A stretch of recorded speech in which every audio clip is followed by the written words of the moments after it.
कोई आपको दुख दे, तकलीफ दे तो क्या करें? जीवन में कोई आपको धोखा दे या आपको तकलीफ दे तो उस इंसान की परवाह करना छोड़ दो और आप खुद भी दुखी होना छोड़ दो, बल्कि उससे कुछ सीख लो। इस दुनिया में लोग असलियत में वैसे नहीं होते जैसा आप उन्हें समझ लेते हैं। यहाँ पर लोग अपने मुंह पर मुखौटा लगाकर घूमते हैं। यहाँ हर इंसान खुद को अच्छा दिखाने के लिए कुछ भी कोशिश करता रहता है, लेकिन इस कलयुग में अच्छा बनने की कोशिश कोई भी नहीं करता।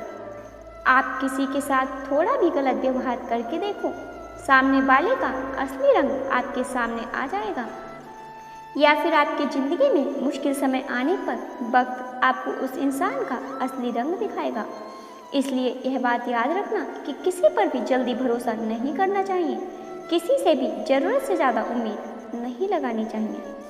याद रखना, इस कलयुग में आप जिसके साथ हद से ज़्यादा दिल लगाओगे या हद से ज़्यादा भरोसा करोगे, सबसे ज़्यादा दुख भी आपको वही इंसान देगा। इस दुनिया में दिल की कोई कदर नहीं है, कोई आपके इमोशंस नहीं समझेगा और आपसे जब तक लोगों को फ़ायदा होता है तब तक ही लोग आपसे मतलब रखते हैं। इस टाइम लोग आपके साथ अच्छा व्यवहार करते हैं और आपसे मीठी मीठी बातें करते हैं। जैसे ही उनका मतलब उनका स्वार्थ खत्म हो जाता है, इस वक्त उन लोगों का बात करने का तरीका भी बदल जाता है और मैं आपसे बात करना तो दूर, आपके पास बैठना भी पसंद नहीं करते। श्री कृष्ण कहते हैं कि आप अपने गुजरे हुए वक्त को, गुजरे हुए समय को भूल जाओ, क्योंकि आप उस टाइम को याद करते हो तो खुद ही परेशान होने वाले हो। क्योंकि अगर आप गुजरे हुए वक्त के साथ जियोगे तो वही दुख में जीते रहोगे, तो आप पूरे जीवन में कभी भी खुश नहीं रह पाओगे। गीता हमें समझाती है कि हमारी इच्छा ही मूल कारण है हमारी पृथ्वी पर वापस आने का, और अगर हम कोई भी इच्छा ना रखें तो हम इस जीवन और मृत्यु से मुक्त हो सकते हैं। किसी के लिए समर्पण करना मुश्किल नहीं है, मुश्किल है उस व्यक्ति को ढूंढना जो आपके समर्पण की कद्र करे। जब आपकी इच्छा से काम ना हो तो समझ लीजिए यह उसकी इच्छा है, और जब आपकी इच्छा से काम हो तो समझिए यह आप पर उनकी कृपा है।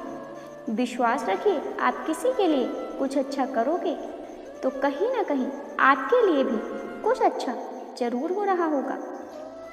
जो नाच देते थे जब आप उनके सलाम आने लगे, वक्त बदला तो मेरे नीम पर भी आम आने लगे। आज के समय में जो लोग मोहमाया में फंसे हुए हैं उनको ही संत मानकर उनकी पूजा की जा रही है। संसार में सभी को चिंता खाई जा रही है, लेकिन जो चिंता को ही खा जाता है वही सच्चा फकीर होता है। कौन क्या कर रहा है, कैसे कर रहा है, क्यों कर रहा है, इन सब से आप जितना दूर रहेंगे उतना ही खुश रहेंगे। आप अपने प्रति लोगों की धारणा को कभी नहीं बदल सकते, इसलिए सुकून से अपनी ज़िंदगी जिए और खुश रहें। साथ रहकर जो छल करे उससे बड़ा कोई शत्रु नहीं हो सकता, और जो हमारे मुंह पर बुराइयां बता दे उससे बड़ा कोई मित्र नहीं हो सकता।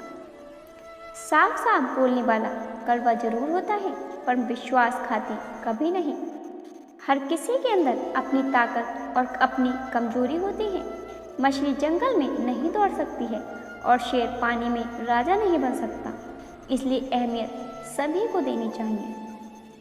जब कभी भी आप किसी की मदद करने की स्थिति में हो तो उसकी मदद जरूर करें, क्योंकि भगवान आपके माध्यम से किसी की प्रार्थना का जवाब दे रहे होते हैं।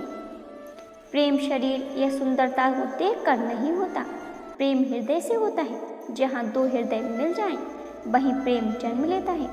इतिहास कहता है कल सुख था, विज्ञान कहता है कि कल सुख होगा, लेकिन धर्म कहता है कि अगर मन सच्चा और दिल अच्छा है तो हर रोज सुख है।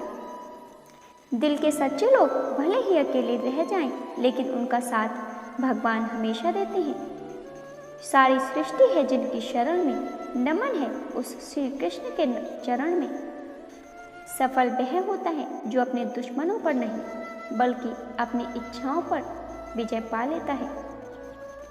किस किस को कहें कि खुद का ख्याल रखना, चलो ईश्वर से ही कहें कि सबका ख्याल रखना। किसी की भी आत्मा को हमारी वजह से दुख न पहुंचे, यही धर्म है। शुभ चिंतक वह नहीं जो हर रोज आपसे मिले, शुभ चिंतक वह है जो भले ही आपसे ना मिले लेकिन हर रोज आपकी खुशी के लिए प्रार्थना करें। प्रेम शरीर या सुंदरता को देखकर नहीं होता, प्रेम हृदय से होता है। जहाँ दो हृदय मिल जाएं, वही प्रेम जन्म लेता है। मुस्कान का कोई मोल नहीं होता, रिश्तों का कोई तोल नहीं होता। लोग तो मिल जाते हैं हर रास्ते पर, लेकिन हर कोई आपकी तरह अनमोल नहीं होता। अच्छा दिल और अच्छी सोच सभी के पास नहीं होती, और जिनके पास होती है वह लोग दिल के बहुत खूबसूरत होते हैं। एक दूसरे को उसी में देख लेंगे। तेरे शहर का चांद मेरे शहर में भी निकलता है। हम निहारत आपकी ओर कि आप हमारी ओर निहारो। मैं जवानी के हर सवाल को हंस के टाल दूँ श्याम, लेकिन नमी आंखों की कहती है मुझे तुम याद आते हो। खुशी में गम में जीवन के हर क्षण में साथ निभाना। सच्ची मोहब्बत मिलना इस सृष्टि का सबसे महंगा तोहफा है। प्रेम में दिया हुआ सबसे बड़ा तोहफा पता है क्या है? समर्पण। कितना प्रेम करते हैं तुमसे कहना नहीं आता, बस इतना जानते हैं कि तुम्हारे बिना रहना नहीं आता। जब मनपसंद व्यक्ति के साथ चंद बातचीत ही हो जाए तो पूरा दिन खुश रहने के लिए काफ़ी है। किसी घर में एक साथ रहना परिवार नहीं कहलाता, बल्कि एक साथ जीना, एक दूसरे को समझना और एक दूसरे की परवाह करना परिवार कहलाता है। कोई चाहत ना हो फिर भी खोने का डर बना रहे, उसे कहते हैं प्रेम। जीवन में किसी भी चुनौती के खिलाफ अब अंतिम हथियार है प्रेम। संपूर्ण विश्व जिस भगवान श्री कृष्ण की उपासना करता है, वही श्री कृष्ण किशोरी जी की उपासना करते हैं। जिसे ईश्वर के न्याय पर विश्वास है, उसे संसार की कोई भी स्थिति विचलित नहीं कर सकती। में हम जब भी खराब दौर से गुजरते हैं तो मन में यह विचार जरूर आता है, परमात्मा मेरी परेशानी देख क्यों नहीं रहा है, मेरा दुख कम क्यों नहीं करता। पर याद रखना, जब परीक्षा चल रही होती है तब शिक्षक मौन होता है। परमात्मा आपने जो कुछ भी दिया है, जो कुछ आपने नहीं दिया है और जो कुछ भी आपने देकर ले लिया है, उस हर बात के लिए आपका धन्यवाद। जो कुछ आपने दिया है वह आपकी कृपा है, जो कुछ आपने नहीं दिया उसमें हमारी भलाई है, देकर जो कुछ ले लिया है वह हमारा इम्तिहान है। जीवन में सभी को साथ लेकर चलें, मगर कभी अकेले भी चलना पड़े तो डरिए मत, क्योंकि समस्या शिखर एवं शमशान में इंसान अकेला ही होता है। जिस दिन से आपने दूसरों की गलती ढूंढना छोड़ दिया, समझो उस दिन से आपने शांति का एहसास करना सीख लिया। समय और धैर्य यह दो हीरे मोती हैं, जिसके दम पर व्यक्ति मुश्किल से मुश्किल लक्ष्य हासिल कर सकता है। शब्दों का वजन तो बोलने वाले के भाव पर आधारित है। एक शब्द मंत्र हो जाता है, एक शब्द गाली कहलाता है।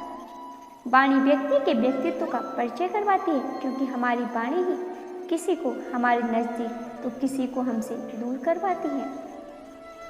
भगवान से अगर कुछ मांगना है तो सद्बुद्धि मांगिए, बाकी सब अपने आप मिल जाएगा। जिसे लोग भोला व ज्ञानी समझते हैं, वही दास ईश्वर के सबसे ज़्यादा नज़दीक होता है।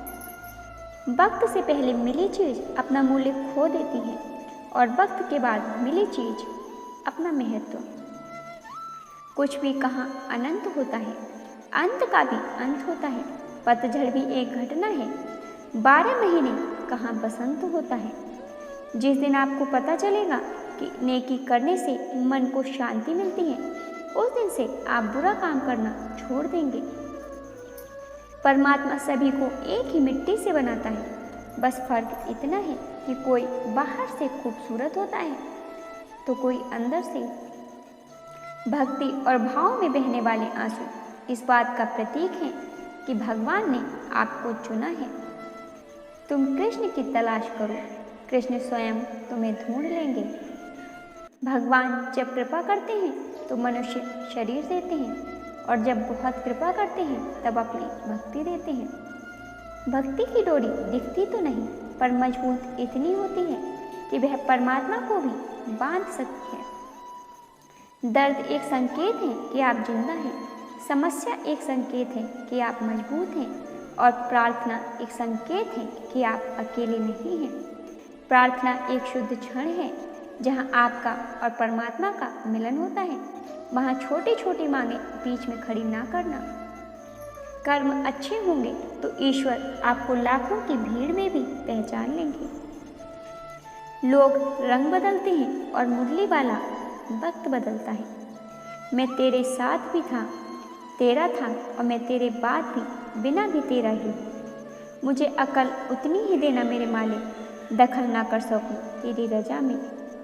दुखी आपका सबसे बड़ा मित्र है क्योंकि वह आपसे ईश्वर की खोज करवाता है। दुख में स्वयं की एक उंगली आंसू पोंछती है और सुख में 10 उंगलियां ताली बजाती हैं। अगर स्वयं का शरीर ऐसा करता है तो दूसरों से क्या गिला शिकवा करना।